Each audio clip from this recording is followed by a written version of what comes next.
សួស្តីអ្នកនរគ្នាទាំងថ្ងៃនេះយើងនឹងសិក្សាអំពីមេរៀនមួយដែលតាក់ទងជាមួយនឹងកង់សេតាក់ទងជាមួយនឹង system logic គឺមានចំណងជើងថា Tumor Vesica ឬក៏គេហៅថា Tumor de la Vessie ចឹងកុំឲ្យខាតពេលយូរយើងមកមើលប្លង់មេរៀនដែលយើងត្រូវនៅថ្ងៃនេះគឺទី1យើងនឹងដឹងអំពី objective តើមេរៀនហ្នឹងគឺយើងគួរតែចេះដឹងអ្វីខ្លះហើយចំណុចទី2យើងអំពី rapport anatomo-physiologic តាក់ទងជាមួយនឹង organ Vessie ហើយចំណុចទី3គឺនិយាយអំពី epidemiologist ហើយនិង factor de risk ហើយចំណុចទី4និយាយអំពី evolution de cancer de la vessie ហើយចំណុចទី5គឺនិយាយអំពី clinic ចំណុចទី6និយាយអំពី examen complémentaire ចំណុចទី7និយាយអំពី dissection tronc urétral de la vessie ឬក៏អក្សរកាត់វា RTW ហើយចំណុចទី8គឺនិយាយអំពី anatomopathology ហើយចំណុចទី9គឺនិយាយអំពី belong dysfunction ហើយចំណុចចុងក្រោយគឺនិយាយអំពី judgment អញ្ចឹងឥឡូវយើងចូលចំណុចតាក់ទងជាមួយ objective ថាអ្វីដែលខ្ញុំចង់បង្ហាញថ្ងៃនេះគឺចង់ឲ្យអ្នកនរគ្នាចង់ដឹងអ្វីខ្លះគឺទី1គឺយើងត្រូវដឹងអំពីរបៀបធ្វើយ៉ាង sticky ទៅលើ Tumor de la Vessie ហើយយើងត្រូវតែយល់ដឹងអំពីតើគេធ្វើឲ្យសម្រាប់ complementaire ឬក៏ imaginary អ្វីខ្លះដើម្បីconfirm ថាគាត់មាន Tumor de la Vessie ហើយចំណុចទី3គឺសំខាន់គឺយើងត្រូវដឹងអំពី classification stage របស់ TNM Tumor nodule ហើយនិង metastasis សម្រាប់ Tumor de la Vessie ហើយចំណុចចុងក្រោយចង់ឲ្យអ្នកទាំងអស់គ្នាដឹងអំពីរបៀបយើងត្រូវព្យាបាលចំពោះអ្នកជំងឺដែលមាន Tumor de la Vessie តោះឥឡូវយើងចូលដល់ចំណុចធំមួយដែលមានឈ្មោះថា Rapport anatomo-physiologic អញ្ចឹងយើងដឹងថា Vessie គឺជា organ muscular perpendicular de la forme pyramid អញ្ចឹងយើងឃើញកម្ពស់របស់វាតាមក្បាលចុះក្រោមហ្នឹងដើម្បី Fabrice ដើម្បីដែលយើងធ្វើការបន្ទប់បាត់ជើងទោឬក៏គេហៅថា Miction ហើយបើយើងមើលអំពីបរិបទរបស់វាវិញគឺបរិបទរបស់វាត្រូវបានបង្កើតឡើងតាមរយៈ Meslys ឬក៏គេហៅថា Detrusor ហើយចំពោះ epithelium ដែលដោបទៅលើ face anterior របស់វាគឺជាប្រភេទ epithelium transitional ឬក៏គេហៅថា urothelium ដែលជា epithelium pseudo stratified polymorph ដែលប្រភេទ epithelium នេះក៏មានវត្តមានផងដែរតាំងពី californ renal រហូតដល់ mea uretral ហើយបន្ថែមពីនោះទៀតចំពោះ capacity physiologic របស់ Vessie ត្រូវបានស្តុកទឹកទឹកនោមនឹងបានចំណុះពី300ទៅ600 ml ចំពោះ DIL ហើយបើសិនជាមាន form Romplisa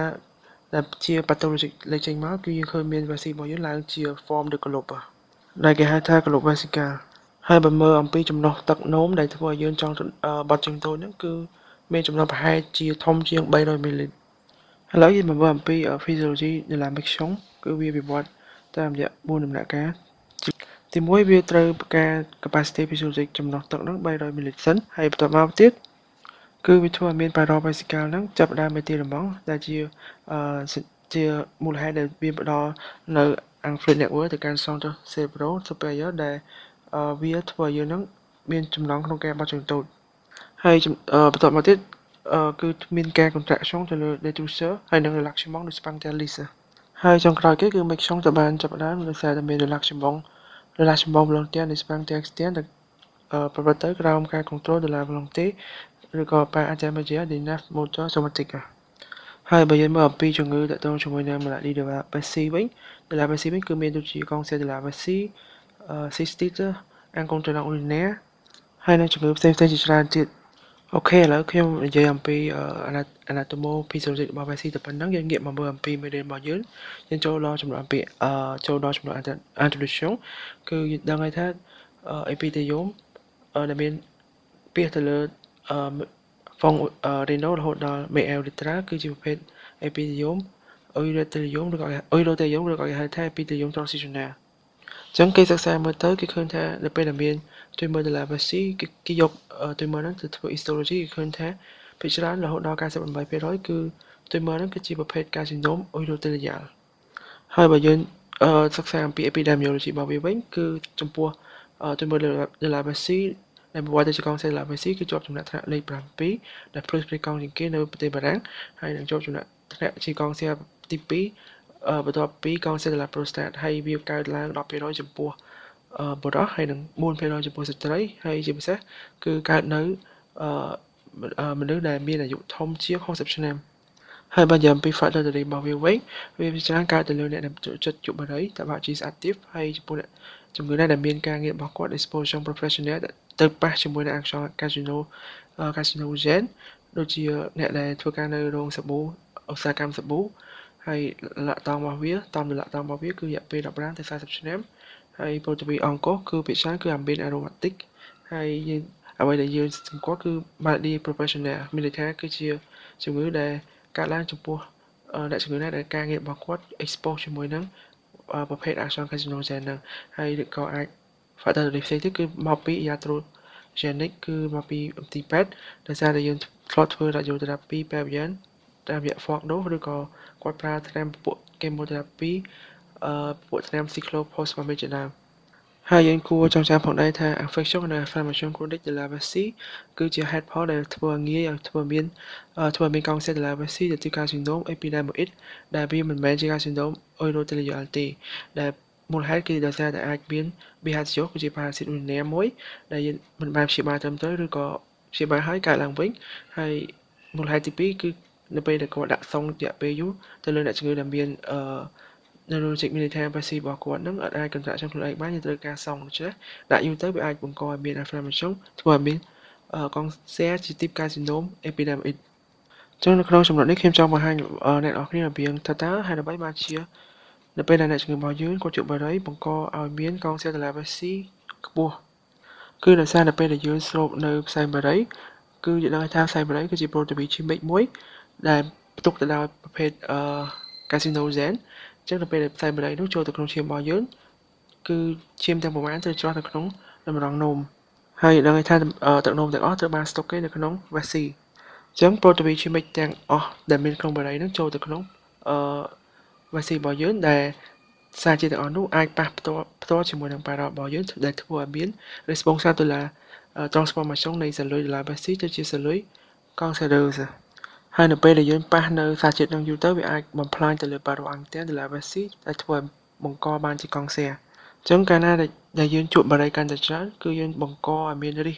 ក្នុងការកើតនៅកងសេរ de la Vessie កាន់តែច្រើនដែរតោះឥឡូវយើងចូលដល់ចំណុចមួយទៀតទាក់ទងជាមួយនឹងការវិវត្តនៃកងសេរ de la Vessie អញ្ចឹងចំណុច A និយាយអំពី histoire naturelle ឬកងសេរអញ្ចឹងយើងដឹងថាប្រភេទ tumor de la Vessie ភាគច្រើនគឺចេញមកពី urothelium ហើយក្នុងហ្នឹងវាចេញជាពីរទៀតក្នុងចំណុច local គឺទី1គឺ tumor vesical non infiltration លើ MIS មានន័យថាវាប៉ះតែមួយគឺខាងលើវាមិនបានជ្រៀតចូលទៅក្នុងសាច់ដុំនៃ Vessie ហើយបន្តមកទៀតមានប្រភេទមួយទៀតគឺវាធ្វើការ infiltration ទៅកាន់តែជ្រៅហើយអង្គមកអ៊ីសមងទៅ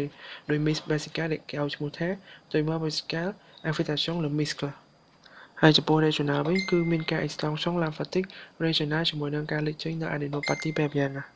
ហើយចំពោះ distal វិញគឺមាន extension lymphatic metastatic lumbo aortic ឬក៏ soy diaphragmatic ហើយវាអាចមាន metastasis visceral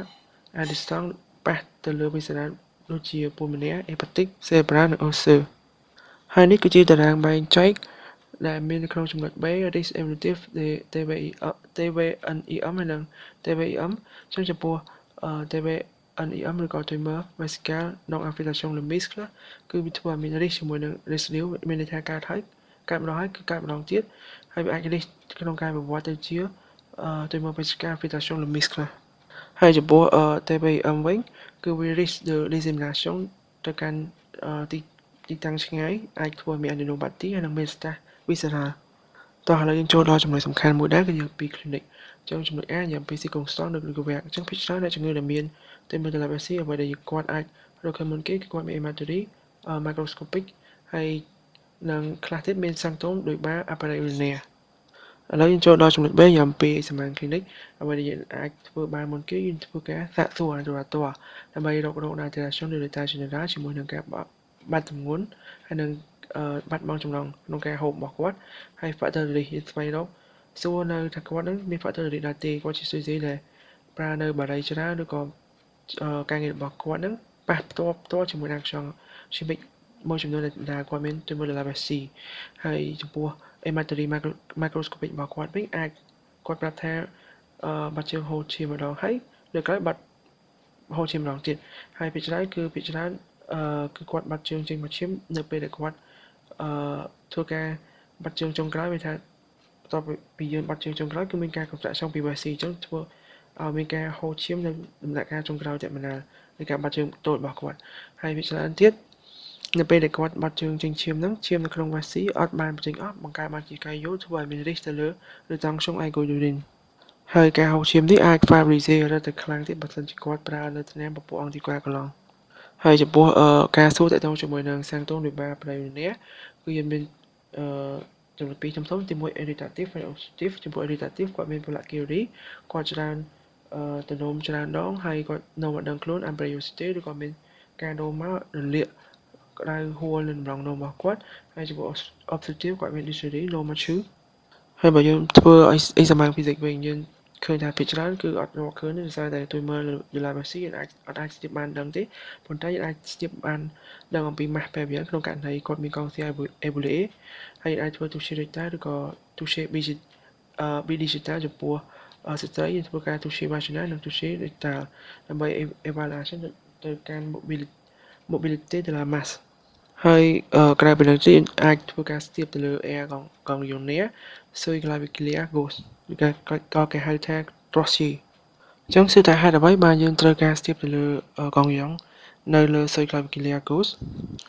គឺដោយសារតែកណា thoracic នេះគឺជាកន្លែងដែលបង្ហូរនៅរាល់ system lymphatic ដែលមកពី abdomen ហើយនិង thorax gauche ហើយវាក៏ធ្វើ communicate ជាមួយនឹងកងយ៉ង sui clavier gauche ហើយក្រៅពីនេះទៀតអាចរកនៅ ដើម demon brain failure ដែលកើតឡើងដោយសារតែមាន adenopathy pelvian compressive ហើយអាចធ្វើបង់នៅ light urinary ដោយឃើញនៅ hematuria ឬក៏ leukocytosis aseptica ចឹងឥឡូវយើងចូលដល់ examen complémentaire យើងអាចធ្វើ bilan biologique តាមរយៈការរកនៅ NFS plaquette ionogram creatinine hemostat ហើយអាចធ្វើ prélèvement urinaire ធ្វើ cytology urinaire ដើម្បីបញ្ជាក់ថាគាត់ជា tumor ប្រភេទ oat ឬក៏ bar oat ឬក៏ bar មានន័យថាគាត់ជា tumor ប្រភេទ malign ឬក៏ benign ហើយអាចធ្វើ ECPOI ដើម្បីរកថាគាត់នឹងមាន hematuria ឬក៏ leukocytosis aseptic ហើយអាចធ្វើ echography vesical RVC ខ្លាំងនៅពេលដែលយើងធ្វើហ្នឹងគឺឲ្យគាត់បត់ជើងតូចអស់ទៅហើយបើសិនជាឃើញមាន diagnostic positive គឺនៅពេលដែលយើងរកឃើញនៅ polyp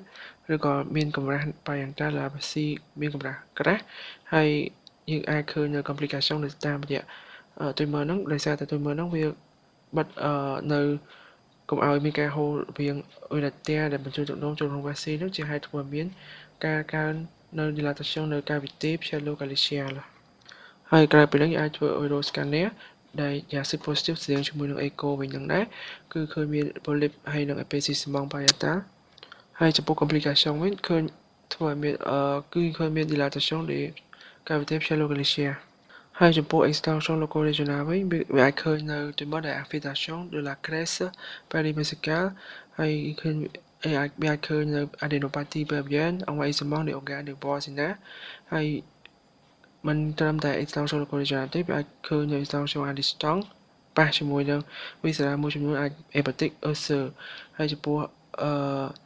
ការរកនៅ tumor de la voie scapular superior ក៏អាចរកឃើញបានដែរហើយក្រៅពីនេះទៀតយើងអាចធ្វើ fibroscopy vesical តាមក្រោម anesthesia general consultation ហើយយើងអាចធ្វើ fibroscopy នោះលុះត្រាតែ ECPO របស់គាត់គ្មានមេរោគដោយសារតែ GS ហ្នឹងវាអាចនាំមេរោគចូលពី urethra ចូលទៅកាន់ vessel ឬទៅច្រើនទៀតចំពោះ cystoscopy complete de la vessie sans possibilité de biopsie យើងអាចរកនៅ polyp ឬក៏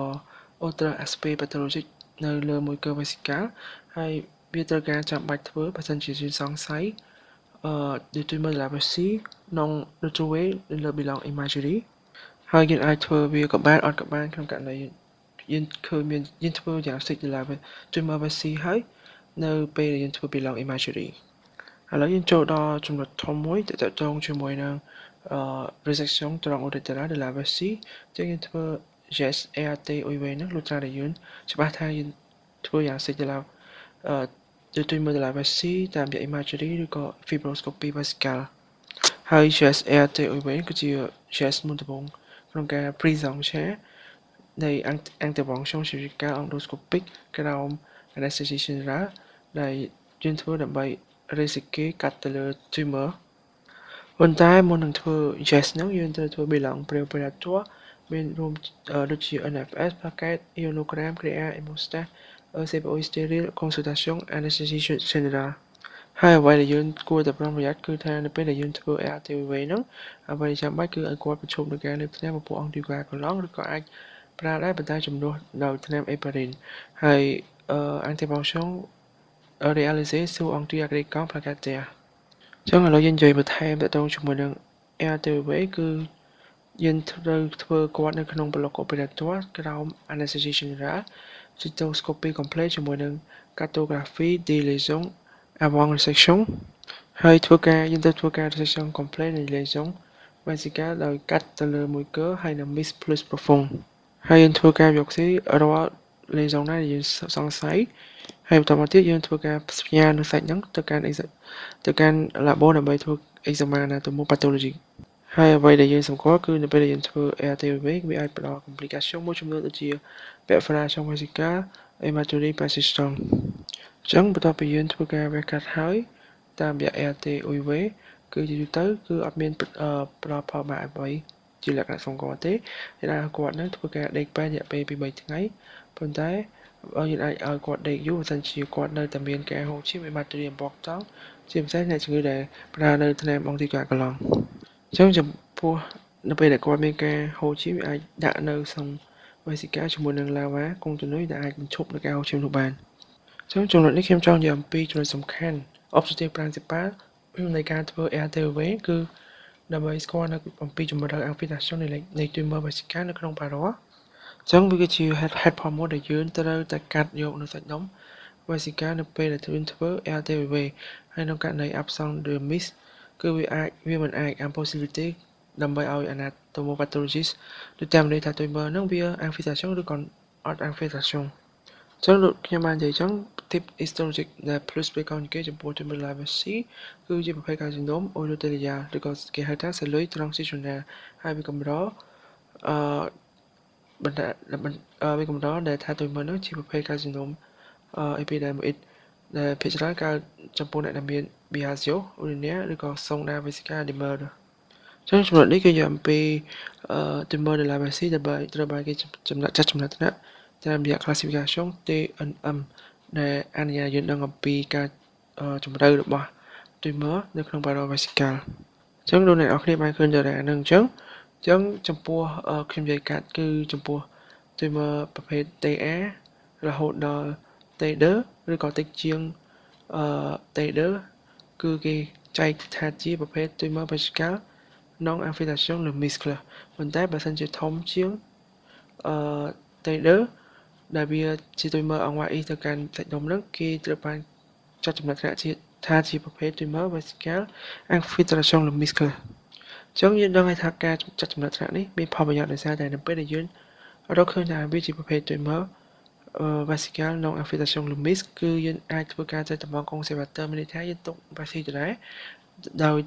គ្រាន់តែធ្វើ resection endoscopic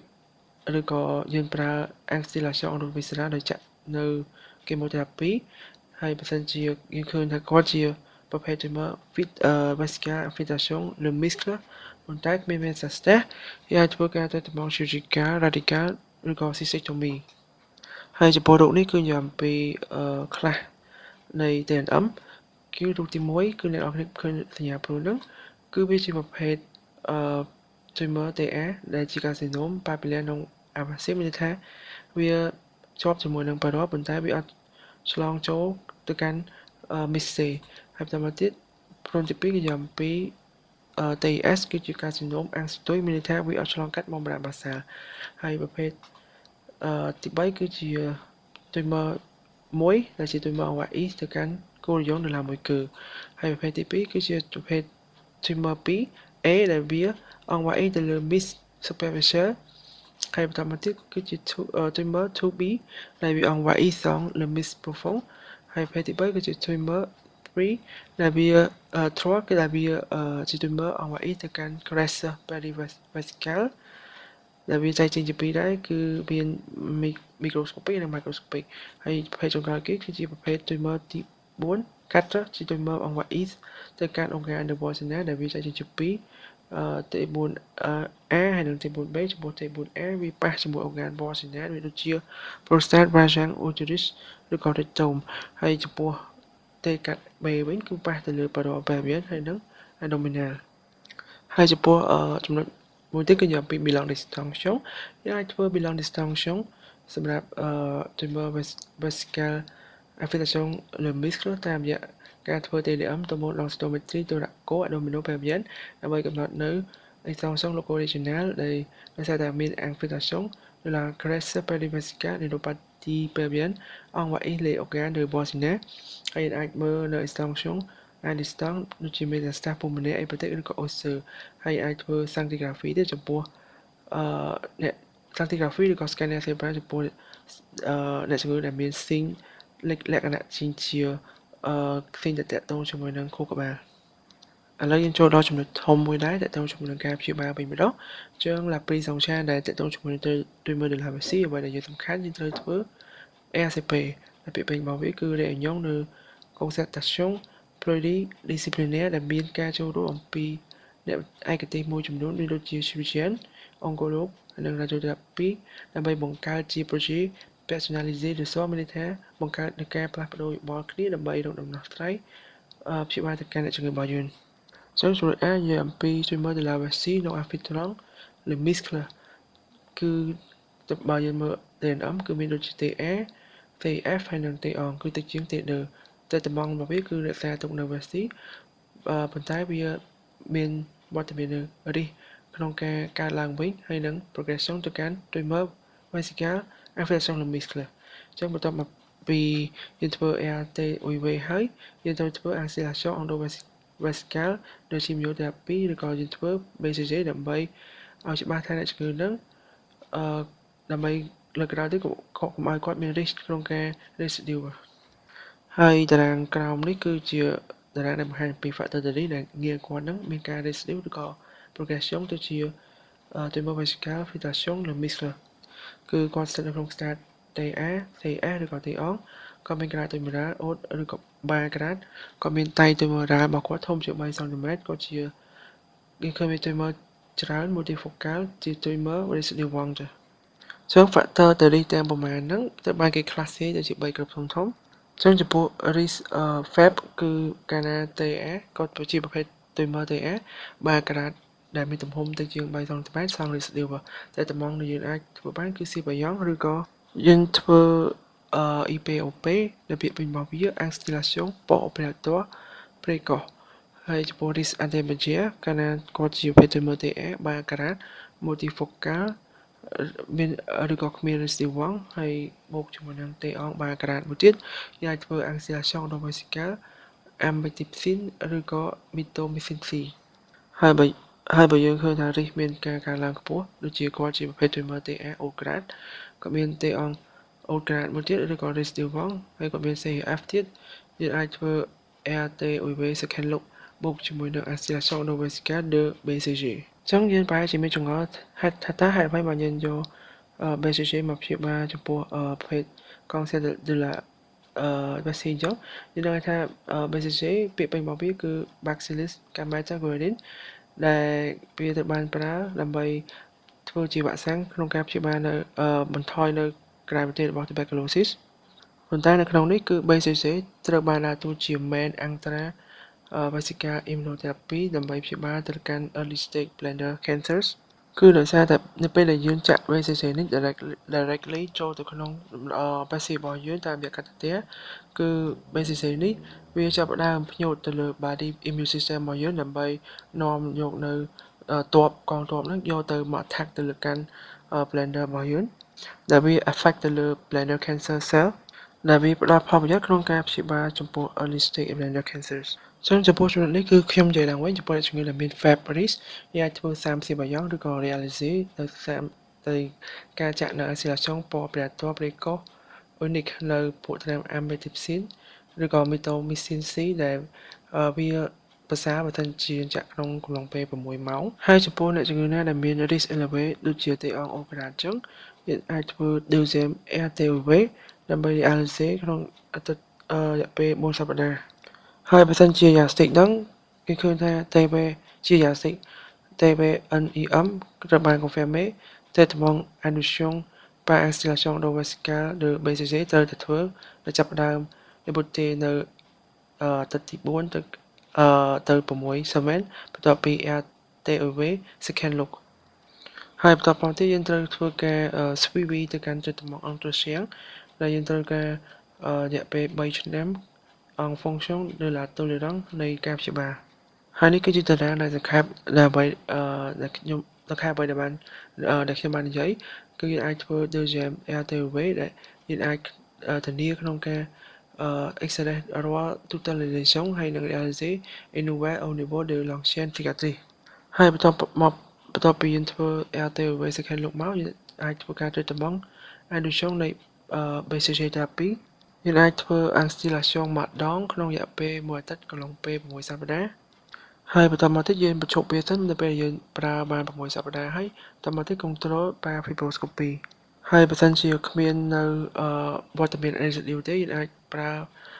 instillation ម្ដងទៀតក្នុងរយៈពេល1អាទិត្យក្នុងរយៈពេលកន្លងពេល3សប្តាហ៍ចឹងបន្តមកទៀតចំពោះtreatment non-nutrition de la BCG therapy យើងធ្វើ instillation ម្ដងក្នុងរយៈពេល1អាទិត្យកន្លងពេល3អាទិត្យហើយយើងធ្វើនៅខែទី3ហើយនៅខែទី6នៃទៅពេលធ្វើ RTOV ហើយបន្តមកទៀតយើងអាចធ្វើនៅ6ខែរាល់6ខែម្ដងរយៈពេល3ឆ្នាំហើយវាប្រជុំក្នុងការត្រួតត្បង់បើសិនជាមាន mauvais tolérance ហើយអ្វីដែលយើងគួរតែកត់សម្គាល់គឺវាមាន effet secondaire ដែល BCG therapy អាចឲ្យមានសារផ្សងទ្រង់ដូចជា pseudogripal ដែលជាការបង្ហាញថាគាត់មាន BCG eater generalisé ហើយត្រូវឲ្យគាត់មានការសម្រាកពេទ្យជាមួយការព្យាបាលនៅ anti-tubercular ហើយនឹងបញ្ឈប់នៅការព្យាបាលនៅ BCG អញ្ចឹងស្របពេលនៃការព្យាបាលតើតងជាមួយ tumor vesical នៅ infection lumis នឹងយើងអាចផ្ដល់ដំបូន្មានអ្នកជំងឺរបស់យើងនឹងដើម្បីឲ្យគាត់ជប់ប្រើប្រាស់នៅបារីដូចជា factor 1ដែលសំខាន់ក្នុងការមាន tumor នៅឡាវ៉ាស៊ីហើយត្រូវធ្វើការស៊ីបយ៉ងទៅលើ efficacy ដោយតាមរយៈ examen clinic physiology urinaire Euroscanner fibroscopy vesical ហើយtolerance របស់គាត់ effet secondaire ដោយ BCG ហើយ speed régulier រាល់ពាក់ពេល3ខែក្នុងមួយឆ្នាំដំបូងហើយនៅ6ខែនៅឆ្នាំទី2ពីឆ្នាំទី2បន្តមកទៀតរាល់ឆ្នាំមួយឆ្នាំម្ដងរហូតដល់ពេញមួយជីវិតចឹងឥឡូវយើងចូលដល់ចំណុច B យ៉ាងពី tumor de la vessie infiltrant le muscle ចំណុចទី1គឺយ៉ាងពី localiser ចំពោះអ្នកដែលមាន start NO MO មានថាមានកង់យ៉ុងហើយនឹង metastasis យើងធ្វើការត្រួតត្បង់ curative de référence គឺ chemotherapy neoadjuvant associated ជាមួយនឹង chirurgy ហើយចំពោះអ្នកជំងឺដែលមានវត្តមាននៅ TVEM ហើយតែងតែមាននៅតារាង cardiovascular risk អញ្ចឹងយើងត្រូវធ្វើការធ្វើនៅ bilan operatoire ចាំបាច់យើងត្រូវធ្វើរកមើល NFS plaquette ionogram creatinine hemostasis consultation anesthésie avec bilan operabilité ហើយចំពោះ chemotherapy neoadjuvant វិញយើងប្រើនៅ4 cycle de MVAC intensifie បូកជាមួយនឹង GCFF យើងដឹងថា GCFS ពាក្យពេញរបស់វាគឺ granulocyte colony stimulating factor គឺជាថ្នាំមួយដែលយើងប្រើនៅពេលដែលយើងប្រើអ្នកជំងឺរបស់យើងបានប្រើនៅពួកថ្នាំ chemotherapy ដែលថ្នាំទាំងអស់នោះធ្វើឲ្យមានការចុះនៅneutrophil អញ្ចឹងថ្នាំនេះគឺវាបង្កើននៅចំនួន neutrophil ហើយវាក៏មានធ្វើឲ្យមានការសម្យោគទៅលើការផលិត granulocyte ហើយនឹង type of white blood cell មួយចំនួនដែរឥឡូវយើងមើលអំពីប្រភេទថ្នាំ MVAC intensify MVAC អក្សរ M គឺមកពីពាក្យ methotrexate ហើយអក្សរ V គឺ vancomycin អក្សរ A គឺ azithromycin ហើយអក្សរ C គឺ ciprastine ដែលរយៈពេលព្យាបាលគឺរយៈពេល2ខែហើយមួយ cycle ស្មើនឹង15ថ្ងៃហើយចំពោះការធ្វើនៅ cystectomy radical វិញគឺយើងធ្វើ cystoprostatectomy ចំពោះបុរសគឺកាត់នៅ lobe-c ហើយនៅ prostate ហើយនៅ vesicle seminal ហើយនៅ portion terminal de ureter ហើយចំពោះស្ត្រីអាចធ្វើ pelvectomy anterior គឺកាត់ទៅលើ vesicle uterus ovaire chia superior de Balzan ហើយនៅ portion terminal de ureter ហើយធ្វើការ Kira